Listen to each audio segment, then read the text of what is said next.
중국이 연내서 해상에 부유식 원자력 발전소를 착공키로 해 한국이 안전할까에 대한 의문이 나오고 있다.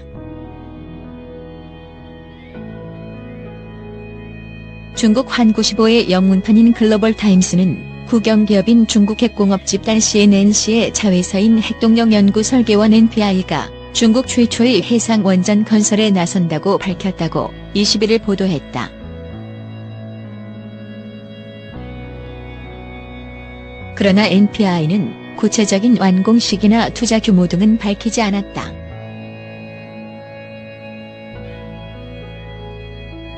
로치 NPI 원장은 해상 원전은 작은 규모의 원자로를 갖춘 해상 플랫폼으로 공간을 적게 차지하고 지진 등의 영향을 받지 않으며 대기 오염을 일으키지 않는 등의 장점을 갖고 있다고 말했다.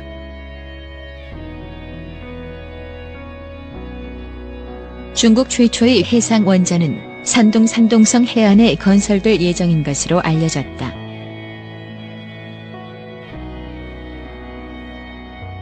산둥성 지역 언론은 CNNC는 해상 원전 건설에 21억 달러 2조 4천억 원을 투입할 예정이며 오는 2021년 가동에 들어갈 계획이라고 전했다.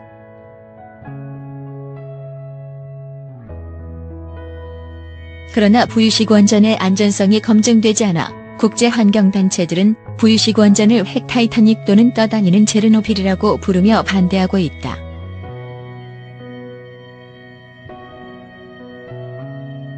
이에 앞서 러시아 국영 원자력 발전 회사인 로사톰은 세계 최초의 해상 부유식 원전 아카데믹 로모노소프를 만들고 있다. 이 원전은 올해 여름께 준공돼 북부 시베리아 베백 항구 인근 해상에서 가동될 예정이다. 개발사 측은 이 원전이 모든 종류의 자연재해를 막을 수 있는 안전장치가 돼 있다며 안전에 문제가 없다고 주장하고 있다. 그러나 국제환경단체들은 부유식 원전의 안전성이 아직 검증되지 않았다며 이 같은 계획에 크게 반발하고 있다.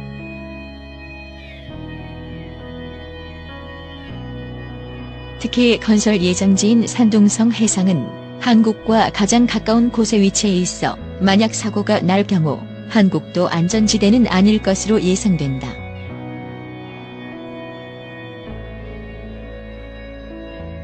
중국발 미세먼지와 일본발 방사능 우려 사이에 낀 한국 환경외교시험대. 올 들어 한반도에 들이닥친 미세먼지 사태는 한중 간의 첨예한 외교 이슈로 떠올랐다.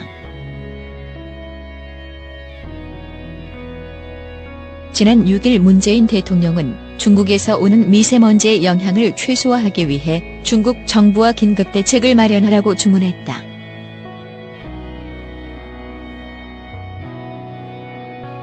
그런데 다음날 룩항육강 중국 외교부 대변인이 이를 한국의 미세먼지가 중국에서 온 것인지 충분한 근거가 있는지 모르겠다고 반박하며 외교 결례라는 말이 나왔다.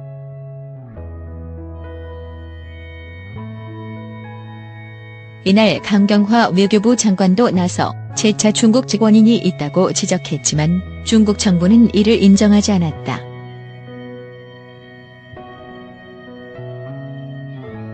서울의 초미세먼지가 세제곱미터당 160 마이크로그램까지 치솟으면서 역대 최고 수치를 기록한 5일 오전 서울 광화문 광장에서 마스크를 쓴 시민들이 출근길을 서두르고 있다.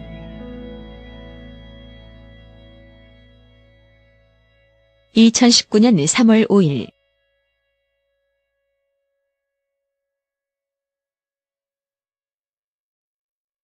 뉴스 1.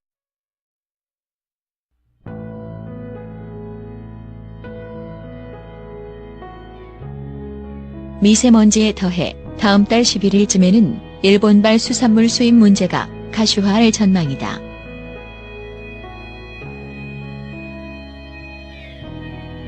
(2011년 3월) 후쿠시마 북도 원전 사태로 한국 정부의 수산물 수입 금지 조치에 대한 세계무역기구 WTO의 최종 판단이 나오기 때문이다.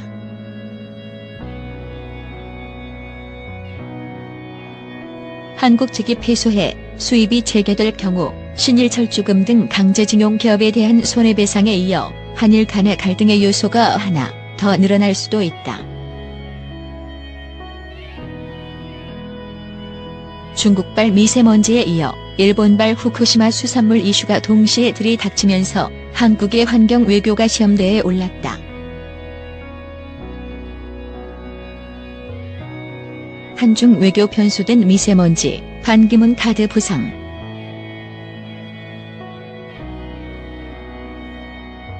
한국에서 미세먼지 문제는 최근 재난관리법상 사회적 재난으로 분류될 만큼 심각하게 떠올랐지만 중국과의 내탓 공방은 결론이 없는 상태다.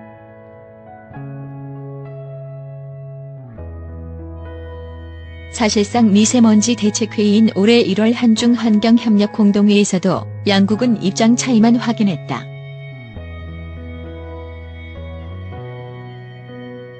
외교부, 환경부에 따르면 중국 측은 이 자리에서 2013년 이래 베이징 등 주요 지역 대기질이 40% 이상 개선되는 등 중국 생태환경 전반의 질이 개선됐다며 남천보위전 깨끗한 하늘 지키기 투쟁을 통해 2020년까지 산시, 산동성의 구체적인 감축 목표도 정했다고 주장.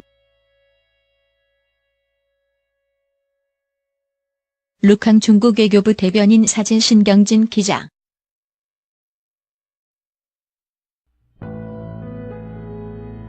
반면 환경부 산하국립환경과학원이 올해 1월 10일에서 15일 실시한 한국의 초미세먼지 PM2.5 농도 대기질 모델 분석에 따르면 여전히 중국, 북한 등의 영향이 69에서 82%가량 된다.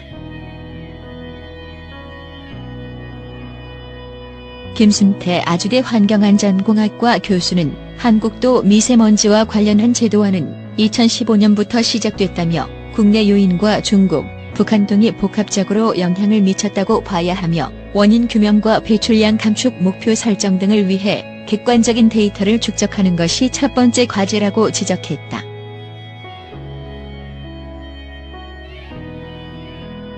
넘어야 할 산은 많다.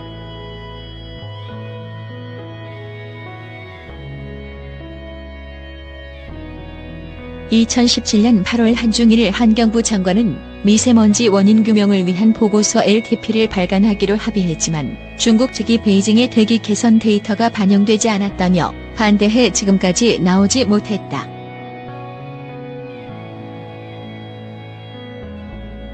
올해 11월 보고서를 발간하는 것을 목표로 하고 있지만 작성 과정에서도 적지 않은 진통이 예상된다.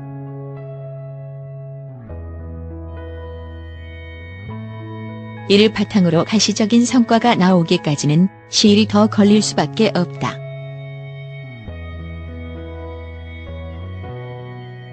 반기문 전 유엔 사무총장이 미세먼지 해결을 위한 범사회적 기구의 수상으로 떠오르고 있다.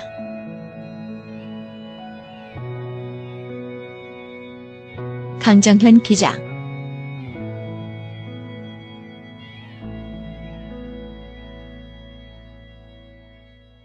이 때문에 미세먼지 문제를 고위급 외교로 격상시켜야 한다는 목소리는 꾸준히 힘을 얻어왔다. 문 대통령이 일종의 미세먼지 특사 카드를 고려하는 이유다.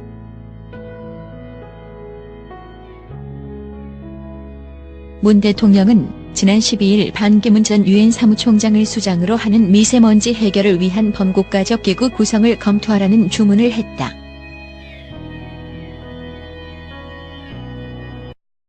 반 총장도 15일 수락 의사를 밝힌 상태다.